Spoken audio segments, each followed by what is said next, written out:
Asiwaju Bola Ahmed Tinubu, you are a shameless man. Yes, look at my face. You are a useless elder in this land. Nigerians are now trekking. Both those who want to stand on the mandate, they are all trekking now. This one around before First Marine Gate down to Deco Junction, you can see how human beings they cooperate. So my bottom line of doing this video is for us to be united as well. Make we unite as well so that we can achieve our aims. This will not be able to say their own. This will even people want to get their own motto. See exactly what is happening. You can see the unity. You can see the unity. Both those who voted because of tribe, both those who voted because of religion, both those who voted because of ethnicity, they are all trekking now. Let me borrow the words of Aisha Yusuf. The video I just played to you is really an Ovevekuve situation. That is Ovevekuve's situation. Nigerians are now trekking. And the worst part of it is this. NNPC are telling Nigerians to prepare for the worst. Yes, look at it here. NNPC, they are telling Nigerians that we should prepare for the worst. So with what NNPC is saying, with what they are saying, there may be a time in this nation, a liter of fuel will get to 2,000 naira. The hike in fuel price is a total madness. That is the truth of the matter. Whoever that advised the president in the person of Bola Ahmed Tinubu to increase fuel price, the PMLs, petrol motor spirit, to increase this price is an enemy of Nigeria. Asiwaju Bola Ahmed Tinubu, you are a shameless man. Yes, look at my face. You are a useless elder in this land. You ruin Lagos. Now you are ruining Nigeria. You are ruining everybody and putting everybody in poverty. You know you don't have anything to offer Nigerians, but yet, because of your greediness, that Nigeria. You're now passing a bill that anybody that a big politician should go to prison. I want to go to prison. I give you and your useless cabinet, I give you people 7 days to send me to prison. And useless people, I am challenging you, Tinubu, and your administration to send me to prison. You know what better for now? Now, not send me to prison for this country. Only Daphne, they ba run me lost one Nigeria.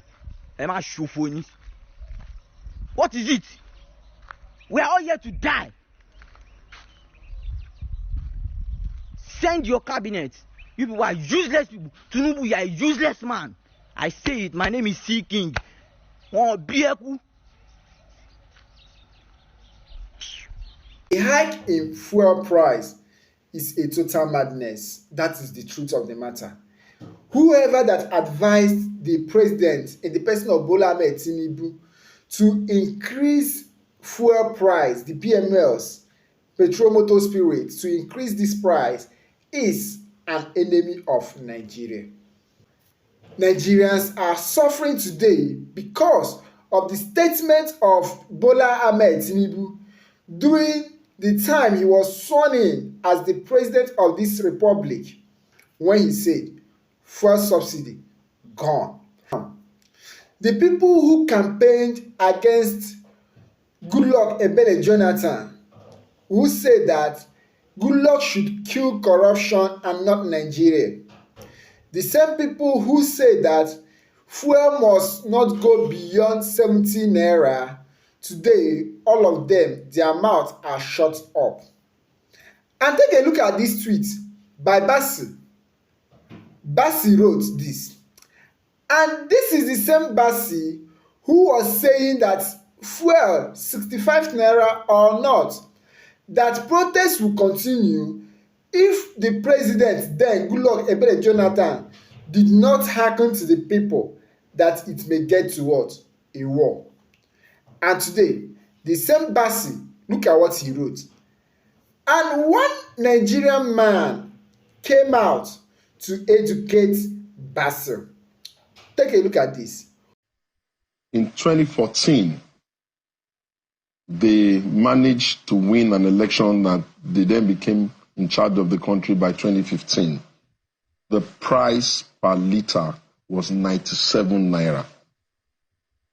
And as at 2012, they resisted vehemently that the Nigerians could not afford an increase. And as a feeling right-thinking government, we backed down because you are not serving yourself, you are serving the citizens.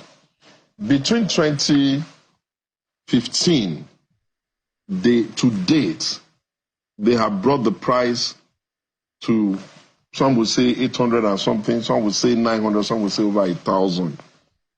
They make the most annoying excuse, as though they sought our permission as Nigerians before they devalued our currency, making us now have a painful exchange rate of $1 to 1,600 naira. At the parallel market. At the parallel market. It's almost the same because they've liberalized it down, but there's no room for arbitrage. So they say, our currency has become the weakest in the sub-region, weaker than the CFA.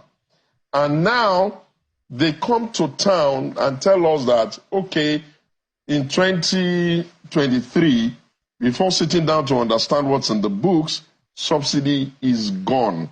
If you recall, Shehu, at that time I said they would have been more clever to have said we're increasing the price because they are making a promise they won't be able to keep, since you are going to be dealing with a product that is dominated by Forex. And then they also kind of like liberalize it and all of that. Look, my friend is not right when he says the landing cost per refinery is 50 cents, is 700 or 800. Now that's not correct. In a global standard. In a global standard, it's not correct. In the global standard, the cost of a barrel of crude now is about $73. From one barrel of crude, you will get about 159 liters of petrol.